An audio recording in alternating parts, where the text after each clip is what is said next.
Dr. Ken Landa. Thanks for watching. Let's talk about Tremfya or guselkumab. This is a drug that was approved by the Food and Drug Administration in July of 2017 for patients who have moderate to severe psoriasis. These are patients for whom some sort of internal therapy is appropriate.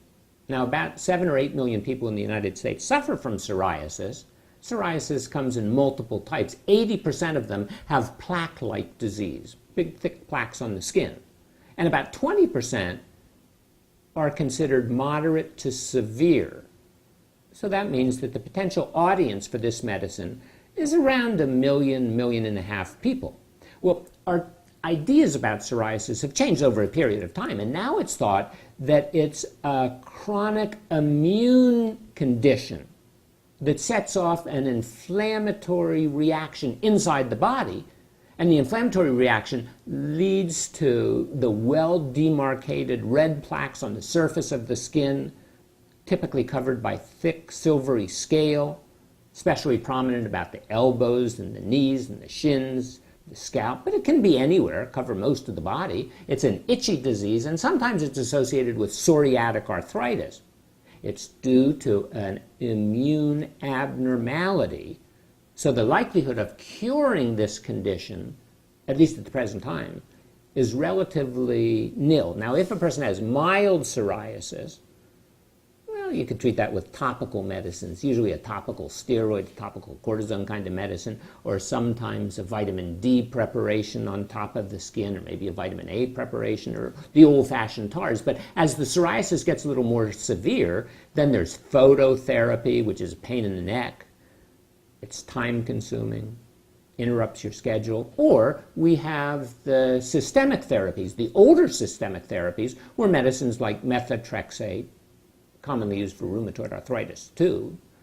And then there was cyclosporin and a relative of Accutane. But for people with more severe psoriasis, so moderate to severe psoriasis, then Tremfya might be one of many options. The drug is given subcutaneously, kind of like insulin, just under the surface of the skin with a needle. Can be given either by the patient or by a healthcare provider.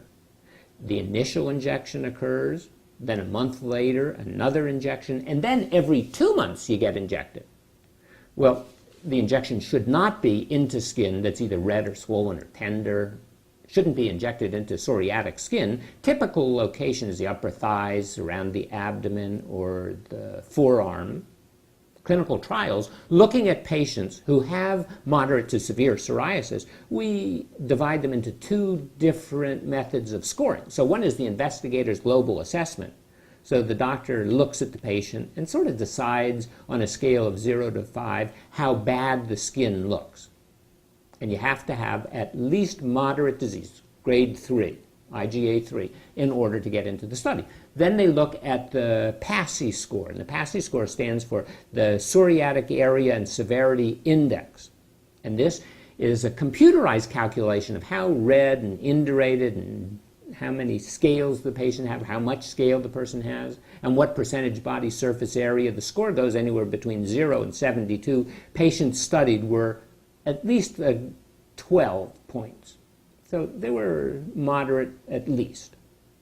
Now, these patients, in order to get into the study, had to have at least 10% body surface area involved by psoriasis. So the entire arm, for instance, but not the entire arm, it's scattered throughout the body, but the extent of an entire arm. But most of the patients in the study averaged about 20% of their body surface area involved with psoriasis.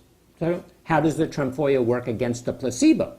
Well, if we look at that IGA, the likelihood that the patients were either completely clear or almost completely clear was 85% with the Tremfya versus only about 7% with a placebo.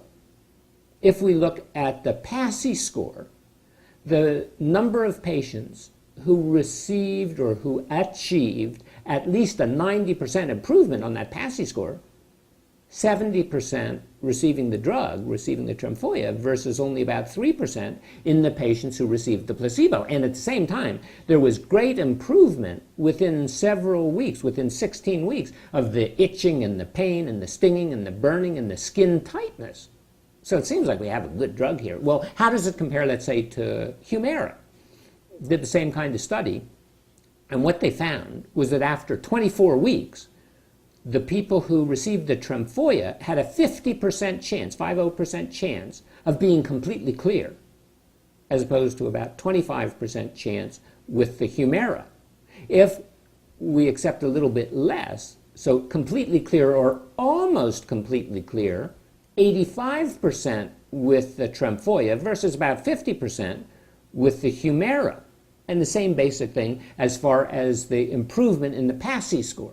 So the drug seems to work quite well. And then they tested it against Stelara, and it seemed to work in people who took the Stelara, another injectable drug, made actually by the same company as makes the Tremfya, and they found that the people who didn't respond to the Stelara seemed to respond to the Tremfya. So we have a pretty good drug. Well, if you use the drug, and let's say you get completely clear, and now half a year later, so you've been on the medicine, you're completely clear, and at half a year we stop the medicine. The disease, like I say, cannot be cured, so within 15 weeks it's going to flare. Are there side effects associated? Sure, some side effects, but the side effects aren't really significant, and they don't vary between an injection of the medicine and an injection of a placebo. All about the same. People complain of a little irritation at the site of injection, or maybe an upper respiratory infection, or a headache, or maybe some pains in the joints, but no difference between medicine and placebo. Some of the patients rarely developed a minor increase in some of the liver function tests. Now, because the medicine interferes with the immune system, then we want to make certain that the person doesn't have prior exposure to tuberculosis before they get the medicine. So everybody who's going to undertake a course of therapy with Tremfya should be tested for tuberculosis. Relatively easy test. And if it's positive, if the test's positive, if it shows that you sometime were exposed to tuberculosis, overwhelming majority of the people have no symptoms and don't even know they were exposed, well, then you should begin treatment.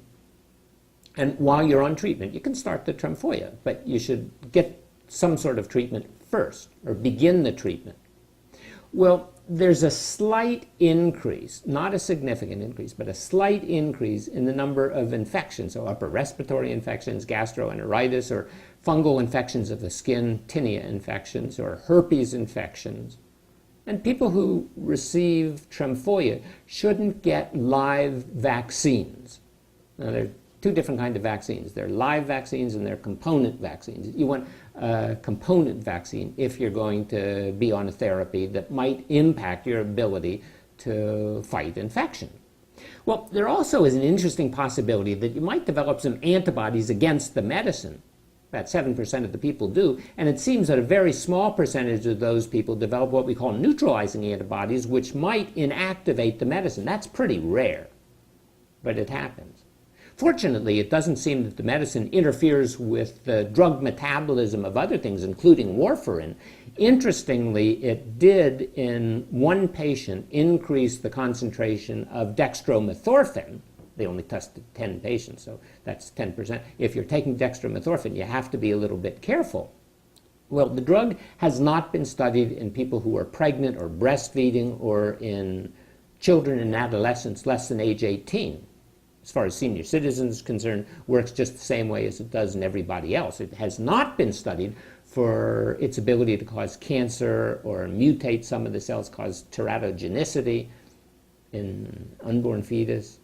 And it certainly has not been studied at the present time as far as its impact on either male or female fertility, but no thought that it causes problems has been generated so far. Well, if you have the medicine, you keep it in the refrigerator, you take it out about 30 minutes before you use it, you look at it, it's a liquid, it's in a syringe, pre-filled syringe, you make sure the fluid is clear, not cloudy, doesn't have a bunch of particles. After injection, it's absorbed to a peak concentration in the body in about 5 or 6 days.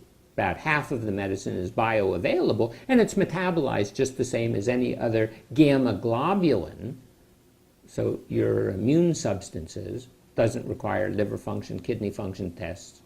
Doesn't make any difference if you have good kidney function or bad kidney function. Well, the medicine works to combat a chemical known as IL-23, interleukin-23. And there are a whole bunch of these interleukins. And they all have something to do with the body's immune system. Well, the IL-23 is very important in directing cells to make substances that cause inflammation. So if we can knock this IL-23 off, and interestingly, IL-23 is found in increased concentrations in the skin in patients who have psoriasis. If we can knock that IL-23 off and prevent it from stimulating the cells to manufacture some of the products that lead to the skin problem, then that's pretty good. As we get more sophisticated, we go down on the scale.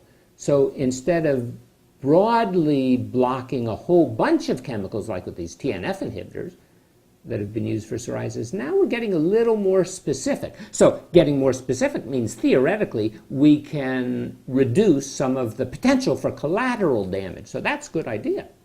Well, in this IL-23 class, Tremfya is the first medicine, and at the present time, the only medicine in the class. In the very near future, sometime in late 2018, early 2019, the Food and Drug Administration is expected to give AbbVie approval of risankizumab. That's its drug. Now, it'll have a common name, so you won't have to worry about some name like that. It's going to boast that it works about as good as Tremfya. They're actually going to try to say that it works a little bit better than Tremfya, but if it does, it's very insignificant.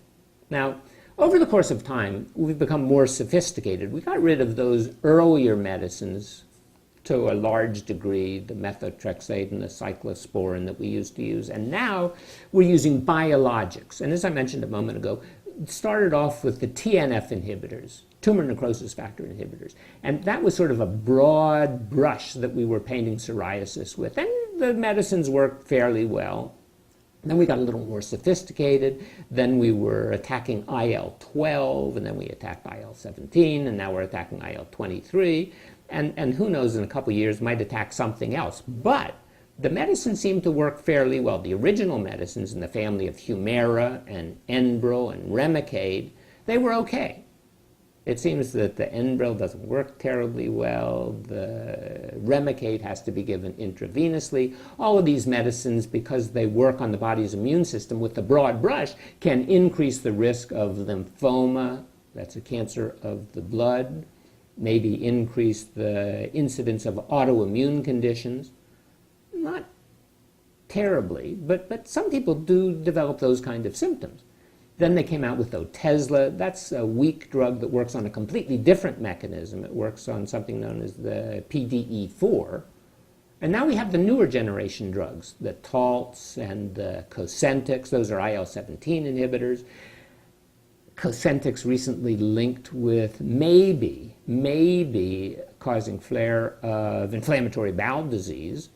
And now we have the IL-23 inhibitors. Well, why do we have so many? We have so many because there's an awful lot of money to be made in these kind of drugs, and that has caused the insurance companies to set up what they call step therapy. The insurance company, often rather than the doctor, decides what kind of medicine you should receive. And at the present time, the overwhelming majority of people with psoriasis needing some kind of internal medicine are going to receive either Humira or Enbrel or Remicade.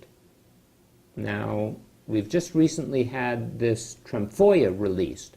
You see ads all the time on the television for Tremfya, saying what a great drug it is. There's no question, it's a very good drug. But they're spending an enormous sum of money to get the name out because it's the last to the market. Prior to that, we had Cosentyx. Cosentyx was approved by the Food and Drug Administration in July of 2016. They've blanketed the airways with ads for that. They've actually spent more than $200 million on the television on advertisements for Cosentyx. And then they came out with Taltz, different company, of course, came out with Taltz in September of 2016, several months after the Cosentyx. And that company, Lilly, has spent more than $160 million on advertising and television just to get the name out, because there's so much money to be made in this particular family. Now, there's another drug called Siliq. I call it Silly Q because it's associated with the potential for suicide. They haven't spent any money advertising it. And I would be very leery of taking that kind of drug. Well, the medicine Tremfya went through the Food and Drug Administration extraordinarily rapidly, realizing that they had a good drug. The company used a voucher called a priority review voucher that typically is used for diseases that have little or no effective treatment. Well, here with psoriasis, we got more treatments than you can shake a stick at. Well, okay, so the drug works, and the drug works very well, and the drug doesn't have a lot of side effects. So the Institute for Clinical and Economic Review looked at the medicines and said, you know, these IL-23, certainly they work better than the older-fashioned tumor necrosis factor inhibitors, the TNF inhibitors, the original drug. He said, but the price, it doesn't fall into the cost-effective range. What is the price? Well, if you want to go to a drugstore and plunk down cash, it's going to cost you about $12,000 for a syringe. That's $225 a day. If you go to GoodRx and you get a coupon, it's still going to cost you about $10,000 a day. So the drug is going to cost about $60,000 a year for psoriasis. And remember, there are probably 1.5 million people who are potential candidates. Go do the numbers. The drug company charges the pharmacy benefit managers that supply the drugstores that you go and buy the medicine from, they charge those PBMs about $45,000. So if the drug covers just 5% of the market, their share will be over $1.5 billion. Now, the drug company behind it is Janssen Pharmaceuticals. It's a division of Johnson & Johnson. Johnson & Johnson is a big company. In 1 quarter this year, it has sales of $20 billion. That's $222 million a day. The profit for the quarter was almost $7 billion. The profit, $7 billion. That's $75 million a day, and it's up about 12% from a year ago. But the drug company says, we're not going to charge you too much. We're going to allow you to get a copay card, as long as you're not on Medicare, Medicaid, TRICARE, any government assistance. We'll give you a copay card, and it's going to limit your out-of-pocket cost to just $5. We're just going to stick it to the insurance company. Well, if you look at any of the psoriasis medicines, the prices are out of control. Humira is about $5,000, and so is Enbrel and Taltz and Cosentyx. They're all about $5,000 a month. Now, the one I called Siliq, or Silly Q as I call it, that's only about $2,500 cash a month. Stelara, well, it's given every 3 months instead of every 1 or 2 months. And if you purchase that, the 3-month cost is going to be about $20,000. Contrast this to one of the original medicines that we use and still use for psoriasis, an old-fashioned drug, methotrexate, $26 a month. $26 a month versus $225 a day for the Tremfya. Big difference. So, if you have moderate to severe psoriasis, Tremfya certainly is a potential medicine that you might want to consider. Seems to work very quickly, seems to work much better than Enbrel or Humira. Side effect profile, relatively minimum, but remember, $225 a day. They give you a copay card, so your out-of-pocket is only going to be $5. And what that means is the drug is overpriced to begin with. It means that the insurance company is going to get a gigantic bill. It means that your insurance premiums are going to go up because of medicines that are so ridiculously priced.